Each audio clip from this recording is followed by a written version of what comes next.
पावसाळा आणि आरोग्याची घ्यायची काळजी. नमस्कार, मी डॉक्टर सरिता. कडक उन्हाळ्यानंतर पहिल्या पावसाचा सुवास जेव्हा मातीतून येतो, तेव्हा मन अगदी प्रफुल्लित आणि आनंद होतं. पण याच सोबत येतात ते म्हणजे नको असणारे असे आजार, जसे की डेंग्यू, मलेरिया, चिकनगुनिया, दूषित पाण्यापासून होणारे आजार, टायफॉइड, कॉलरा, गॅस्ट्रो किंवा दूषित हवेपासून होणारे त्रास, सर्दी, खोकला, अस्थमा यांचं प्रमाण देखील मोठ्या प्रमाणात वाढत असतं. त्यामुळंच आजच्या या व्हिडिओमध्ये आपण जाणून घेणार आहोत, पावसाळ्यामध्ये अशा ह्या आजारांपासून स्वतःचा आणि आपल्या कुटुंबियांचा बचाव कसा करायचा आणि हा पावसाळा अधिक निरोगी, अधिक आनंदी कसा करता येईल आणि या पावसाळ्याचा आनंद मनमुरादपणे कसा घेता येईल. त्यामुळे व्हिडिओ शेवटपर्यंत नक्की पहा. चला तर मग पाहूया. सर्वात पहिलं, पाण्याची स्वच्छता आणि दूषित पाण्यापासून होणाऱ्या आजारांपासून स्वतःचा बचाव करणं. यासाठी महत्त्वाचा नियम: पाणी उकळून गाळून प्या आणि सुरक्षित राहा.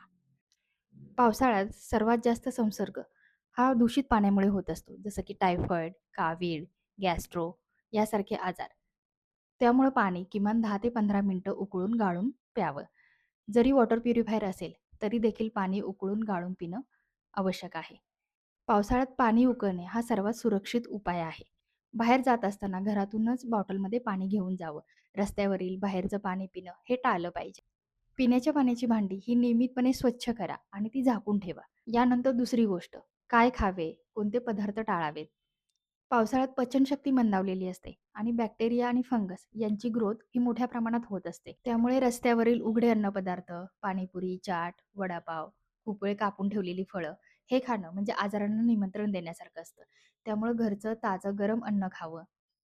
तेलकट पदार्थ खाल्ल्यामुळे अपचन होतं, पोट व्यवस्थित साफ होत नाही. त्यामुळे अशा गोष्टी ह्या टाळल्या पाहिजेत.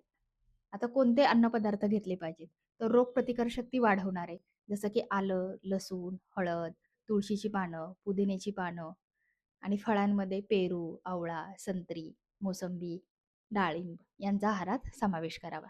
रोज रात्री झोपताना हळदीचं दूध पिलं तर उत्तम राहतं. गरम-गरम सूप, टोमॅटो, कॉर्न किंवा भाज्यांचे सूप या गोष्टींचा आहारात समावेश करा. रोज मूठभर फुटाणे खाल्ले तरी देखील ते खूप लाभदायक असतं. फुटाणे खाल्ल्यामुळे सर्दी, खोकला, छातीमध्ये जमलेला कफ कमी व्हायला मदत होत असते. तिसरी गोष्ट, पावसाळा आणि हवेतून पसरणारे संसर्ग. पावसाळ्यामध्ये हवा दमट असते. याच्यामुळे व्हायरसेस आणि बॅक्टेरिया यांची ग्रोथ मोठ्या प्रमाणात होत असते.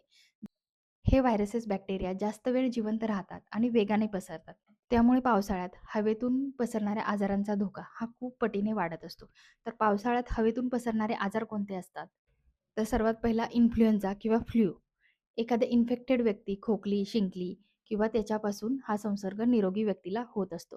दुसरा त्रास म्हणजे सर्दी, खोकला. पावसाळ्यात अचानक बदललेले वातावरण याच्यामुळं रोगप्रतिकारशक्ती कमी होते. याच्यामुळेच रायनो व्हायरस म्हणजे सर्दी, खोकला असे इन्फेक्शन होत असतात. पावसात भिजल्यामुळे सर्दी, खोकला होतो असं नाहीये. तर पावसात भिजल्यामुळे रोगप्रतिकारशक्ती कमी होते आणि त्याच्यामुळे असे व्हायरसेसचे इन्फेक्शन होतात. यानंतर श्वसन संस्थेचे आजार. याच्यामध्ये अस्थमा, हवेतील दमटपणामुळे घरामधील कोपऱ्यांमध्ये म्हणा, बुरशी, धुळीचे कण यांचं प्रमाण हे वाढत असतं. त्यामुळं अस्थमा, सायनसेस यांचे त्रास हे वाढत असतात. खोकला आणि छातीत कफ होण्याचं प्रमाण देखील वाढत असतं.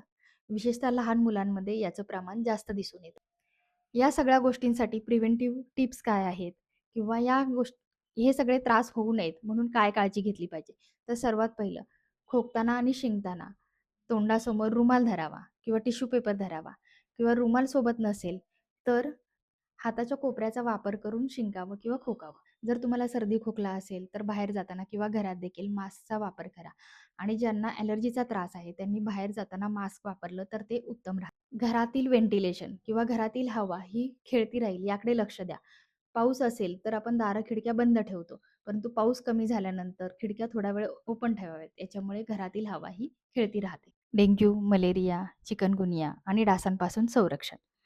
पावसाळ्यामध्ये ठिकठिकाणी पाणी साठत असतं आणि हेच डासांच्या निर्मितीचं मूळ स्थान असतं आणि यामुळेच डेंग्यू, चिकनगुनिया, मलेरिया या गंभीर आजारांचं प्रमाण हे वाढत असतं.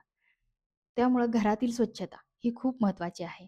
घराच्या आजूबाजूला पाणी साठू देऊ नका. घरामध्ये, गॅलरीमध्ये पाणी साठू देऊ नका. कूलर, फुलदाण्या टायर अशा गोष्टींमध्ये पाणी साठलं तर डासांची निर्मिती होत असते आणि या आजारांचा धोका वाढत असतो. डासांपासून स्वतःचं संरक्षण करा. याच्यासाठी डास प्रतिबंधक लिक्विड किंवा कॉईल यांचा वापर करा. मुलांना बाहेर खेळायला पाठवताना पूर्ण बाह्यांचे कपडे वापरा. मॉस्किटो रिपेलेंट क्रीमचा वापर करा.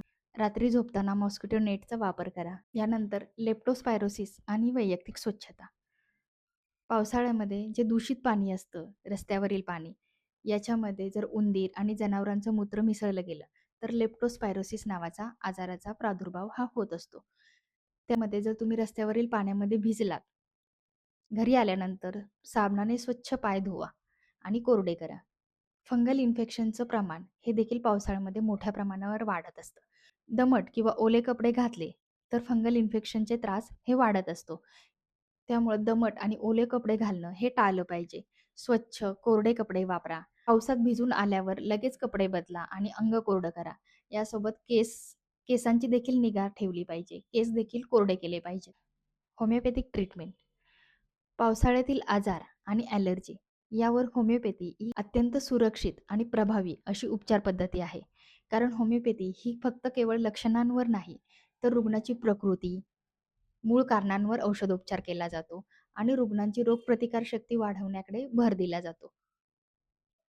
रुग्णाची रोगप्रतिकारशक्तीमध्ये वाढ करून हवेतील जंतूंशी लढण्यास शरीराला सक्षम बनवते. होमिओपॅथिक औषधं ही लहान मुलांपासून मोठ्या लोकांपर्यंत सर्वांसाठी अत्यंत सुरक्षित आहेत. कोणतेही साईड इफेक्ट नाही आहेत.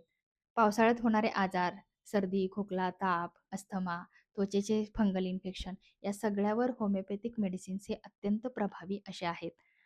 होमिओपॅथिक ट्रीटमेंटमुळे अशा आजारांचा रिकरन्स देखील आटोक्यात येतो. पावसाळा हा ऋतू निसर्गाचा आनंद घेण्यासाठी आहे, आजारी पडण्यासाठी नाही. छोट्या-छोट्या गोष्टींची काळजी घेतली, तर या पावसाळ्यामध्ये तुम्हाला ह्या अशा आजारांपासून संरक्षण मिळेल. जसं की उकळलेलं पाणी प्या, डासांपासून स्वतःचा बचाव करा, ओले कपडे घालू नका, बाहेर जाताना मास्कचा वापर करा, स्वच्छ पाणी प्या, घरचे ताजे गरम अन्न घ्या. या गोष्टी केल्या तर तुमचा पावसाळा नक्कीच सुखकर आणि निरोगी जाईल.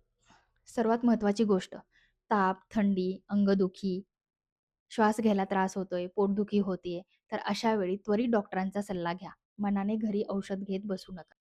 तुम्हाला पावसाळ्याच्या आणि उत्तम आरोग्याच्या शुभेच्छा. सुरक्षित राहा, आनंदी राहा, निरोगी राहा. तुम्हाला होमिओपॅथिक ट्रीटमेंट घ्यायची असेल, तर डॉक्टर सरिताज स्पंदन होमिओपॅथिक क्लिनिक इथे कॉन्टॅक्ट करू शकता. डिटेल्स डिस्क्रिप्शन बॉक्समध्ये दिलेले आहेत. व्हिडिओ आवडला असेल तर लाईक करा. आपल्या जवळच्या व्यक्तींसोबत व्हिडिओ शेअर करा आणि असेच हेल्थ व्हिडिओ पाहण्यासाठी चॅनलला सबस्क्राईब करा. तुमचे क्वेशन्स कमेंट बॉक्समध्ये विचारा.